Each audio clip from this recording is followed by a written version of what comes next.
എൻ്റെ അടുത്ത് കഴിഞ്ഞ ദിവസം ഒരാൾ പറഞ്ഞു, അച്ഛാ 2 കാര്യങ്ങൾ എന്നെ ഭയപ്പെടുത്തുന്നുണ്ട്. ഒന്നാമത്തെ കാര്യം എന്ന് പറഞ്ഞാൽ എന്നോടൊരു പ്രാർത്ഥിക്കുന്ന ഒരാൾ പറഞ്ഞു, പ്രാർത്ഥിക്കുന്ന ഒരു സഹോദരി എന്നോട് പറഞ്ഞു, ആ ആൾ പറയാണ്, എന്നോട് പറഞ്ഞു വലിയ ഒരു കഷ്ടത വരാൻ പോകുന്നുണ്ട്, അതിജീവിക്കാൻ പ്രയാസമായിരിക്കും. ഇങ്ങനെ പറഞ്ഞു. വേറൊരാളോട് പറഞ്ഞാണ്, വലിയൊരു കഷ്ടത വരുന്നുണ്ട്, അതിജീവിക്കാൻ പ്രയാസമായിരിക്കും. അത് കഴിഞ്ഞിട്ട് ആളുടെ അടുത്ത് പറഞ്ഞു, അച്ഛാ അത് കഴിഞ്ഞിട്ട് ഞാൻ ഒരു സ്വപ്നം കണ്ടു. സ്വപ്നം ഇതാണ്, ഞാൻ ടോയ്ലറ്റിലേക്ക് പോകുമ്പോൾ ടോയ്ലറ്റിൽ വെച്ച് എന്നെ ഒരു മൂർഖം പാമ്പ് കൊത്തുന്നു, ആശുപത്രിയിൽ കൊണ്ടുവന്ന വഴിക്ക് ഞാൻ മരിക്കുന്നു. നിങ്ങളെന്നാലും പാവപ്പെട്ട മനുഷ്യരാണ്. ഒരാൾ പറഞ്ഞു ഒരു വലിയ കഷ്ടത വരാൻ പോവാണ്, അത് അതിജീവിക്കാൻ പ്രയാസമായിരിക്കും. വേറെ സ്വപ്നവും കണ്ടു, പാമ്പ് കൊത്തി മരിക്കുന്നു. അപ്പം എൻ്റെ അടുത്ത് പറഞ്ഞു, അച്ഛാ ഇത് കഴിഞ്ഞിട്ട് ഇന്ന് രാവിലെ എനിക്ക് സഹിക്കാൻ പറ്റാത്ത വലിയൊരു ദുഃഖം വന്നിരിക്കുകയാണ്, എനിക്ക് പേടിയാവുന്നു. കാരണം ആ ആള് പറഞ്ഞു എന്താണ്, ആ ആള് പറഞ്ഞു അതിജീവിക്കാൻ പാടായിരിക്കും, സ്വപ്നം കണ്ടു പാമ്പ് കടിച്ച് മരിക്കുകയും ചെയ്യും. ഇതിപ്പോൾ പാമ്പ് കടിച്ച പോലെ വലിയൊരു കഷ്ടത വന്നിരിക്കുകയാണ്, എനിക്ക് എന്നാ ചെയ്യേണ്ടതെന്ന് അറിയത്തില്ല.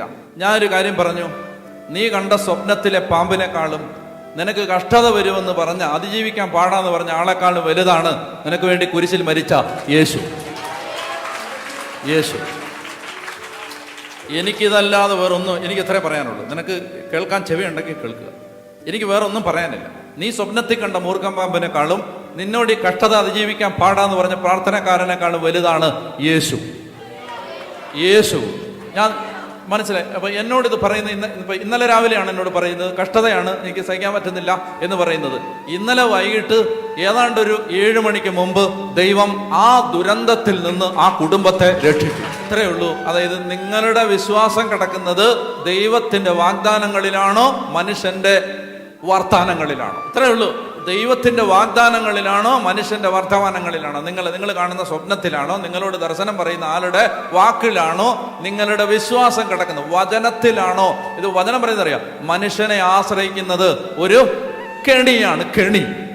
ഇനിയെങ്കിലും മനസ്സിലാക്കും, മനുഷ്യനെ ആശ്രയിക്കുന്നത് ഒരു കെണിയാണ്, കെണി. രക്ഷപ്പെടാനുള്ള സകല വാതിലുകളും തുറന്ന് ഒരു ദൈവം കാത്തിരിക്കുമ്പോൾ മനുഷ്യൻ പറഞ്ഞ പൊള്ളവാക്കുകളിൽ കുടുങ്ങിക്കിടക്കുന്ന സകല കുടുംബങ്ങളോടും എനിക്ക് പറയാനുള്ളത്, എഴുന്നേറ്റ് വരാൻ പരിശുദ്ധാത്മാവ് നിന്നെ വിളിക്കുകയാണ്. എഴുന്നേറ്റ് വരാൻ.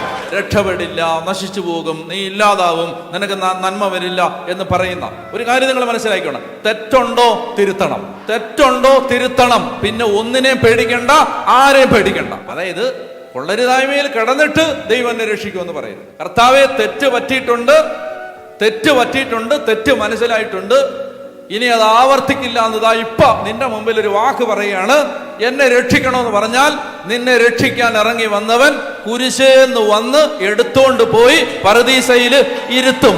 മനസ്സിലായിക്കണം. അതായത് യേശു വന്നത് നീതിമാന്മാരെ വിളിക്കാനല്ല, നാം നല്ലവരായിരിക്കെ യേശു നമുക്ക് വേണ്ടി മരിച്ചു എന്നല്ല ബൈബിൾ പറയുന്നത്. നാം പാപികളായിരിക്കാന്നാ പറയുന്നത്. നമ്മൾ കൊള്ളാവുന്നവരായിരിക്കെ യേശു നമുക്ക് വേണ്ടി മരിച്ചു എന്നല്ല, കൊള്ളരുതാത്തവരായിരിക്കാൻ മരിച്ചു എന്നാണ്. കൊള്ളരുതാത്ത എല്ലാവർക്കും കർത്താവ് യേശുവിന്റെ സുവിശേഷത്തിലേക്ക് സ്വാഗതം. കൊള്ളരുതാത്ത എല്ലാവർക്കും ഒറ്റ കാര്യമുള്ളൂ, തിരുത്താൻ തയ്യാറായോ?